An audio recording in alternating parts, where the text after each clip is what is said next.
चूँकि मैं मैं कांग्रेस में 22 साल रहा हूँ और कांग्रेस में के साथ साथ मैंने सहकारिता की राजनीति में भी कार्य किया है, सहकारिता के क्षेत्र में काम किया है। मैं जिला स्तर, राज्य स्तर और राष्ट्रीय स्तर पर मैं सहकारिता में मैंने कार्य किया है और गन्ना में भी मैं दैनिक रुड़की से रियाज कुरैशी। आज हम लोग दैनिक रुड़की की टीम पहुंची है मंगलौर विधानसभा में। मंगलौर विधानसभा में जहां घमासान भाजपा और बसपा और कांग्रेस में मचा हुआ है, लगातार अपनी अपनी दावेदारी कर रहे हैं। लगातार माना जा रहा है कि लगभग कांग्रेस से काजी निजामुद्दीन और बसपा से सरबत करीम अंसारी का आना तय है। अब विषय उठता है भाजपा का। भाजपा से एक लंबी फहरिस्त, एक लंबी लिस्ट है, जिसमें एक लिस्ट में नाम है सुशील राठी। सुशील राठी ने अभी पिछले माह गन्ना मंत्री यतीनानंद हरिद्वार ग्रामीण के जो विधायक हैं, जिन्होंने पूर्व मुख्यमंत्री हरीश रावत को हराकर कैबिनेट मंत्री बने और भाजपा सरकार में अपनी हिस्सेदारी रखते हैं, उनके बिल्कुल बेहद करीबी सुशील राठी ने उनके नेतृत्व में भाजपा ज्वाइन करी। आज उनसे बात करते हैं, उनकी क्या दावेदारी है, क्यों दावेदारी कर रहे हैं मंगलौर विधानसभा से। राठी जी, आपका दैनिक रुड़की में बहुत बहुत स्वागत है। धन्यवाद रियाज जी आपका, आपने मुझे यहाँ पर अपनी बात कहने का इस अपने चैनल से मौका दिया। राठी जी, आप लगातार किसानों की आवाज उठाते हैं, गन्ना सोसाइटी में और जिला सहकारी बैंक में कम से कम 20 से 25 सालों से आप राजनीति लगातार करते आ रहे हैं, लगातार सक्रिय राजनीति करते रहे हैं आप सहकारिता में। अब आपको ऐसा क्या महसूस हो रहा है कि आप बीजेपी, कांग्रेस छोड़कर बीजेपी में आए, क्यों आए? देखिए, बीजेपी में आने का जो विशेष कारण है, आप देख रहे हैं कि देश में माननीय नरेंद्र मोदी जी के नेतृत्व में सभी के लिए कार्य हुआ है, चाहे वो किसान हो, कमेरा हो, मजदूर हो, व्यापारी हो, हर वर्ग की बात करने वाली पार्टी भारतीय जनता पार्टी है।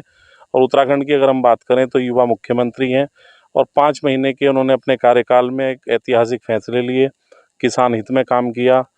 और माननीय मंत्री स्वामी यतीश्वरानंद जो गन्ना मंत्री भी हैं, ग्राम्य विकास और भाषा पुनर्गठन मंत्रालय उनके पास हैं, और उन्होंने अपने 10 माह के कार्यकाल में कीर्तिमान स्थापित किए अपने विभागों में। और गन्ने के क्षेत्र की अगर बात करें तो उन्होंने 14 दिन का जो गन्ना भुगतान का मामला है वो भी आपको क्या लगता है राठी जी, आप हाल ही में अभी कांग्रेस छोड़ के बीजेपी में आए हैं और बीजेपी में जो पुराने कार्यकर्ता हैं, जो लगातार बीजेपी से जुड़े हुए हैं, पूर्व में चुनाव भी लड़े यहाँ से और इस बार फिर उनकी बीजेपी से दावेदारी है, तो आपको टिकट भाजपा क्यों देगी?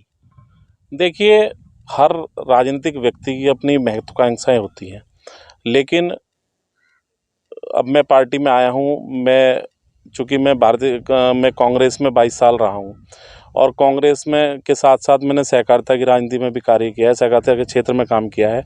मैं जिला स्तर, राज्य स्तर और राष्ट्रीय स्तर पर मैं सहकारिता में मैंने कार्य किया है और गन्ना में भी मैं लगभग 2.25 साल से मैं कार्य कर रहा हूँ। मेरी भाभी यहाँ गन्ना समिति लिबर्टी की चेयरमैन है, तो मैं यहाँ पर भी उनकी प्रतिनिधि के रूप में यहाँ का कार्य देख रहा हूँ। और हमने यहाँ पर बहुत ऐसे कार्य किए जो यहाँ पहले नहीं हुए, होने चाहिए थे।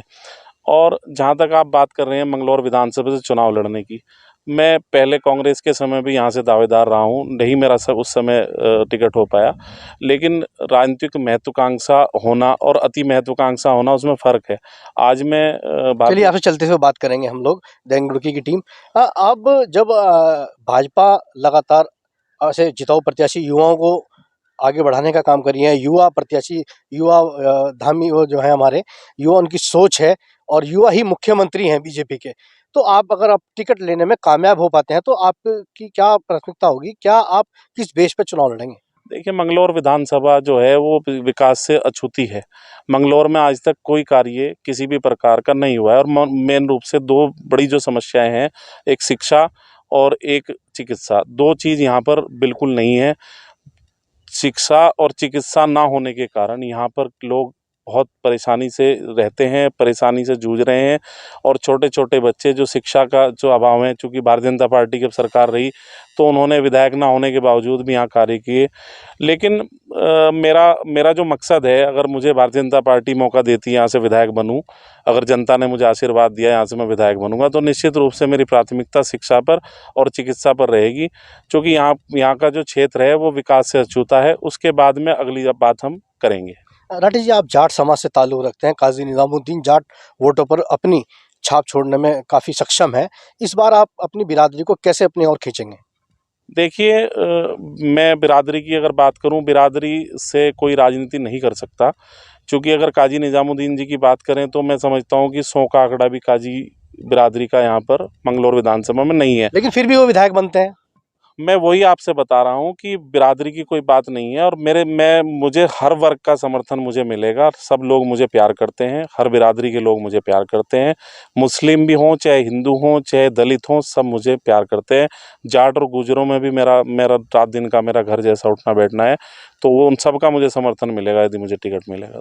ये थे हमारे साथ सुशील राठी जी, जिनका कहना है कि मैं अगर पार्टी ने टिकट दिया तो हम शिक्षा और रोजगार और बिजली पानी के सहारे हम लोग मैदान में उतरेंगे और निश्चित रूप से भारतीय जनता पार्टी झोली में यहाँ की सीट देंगे।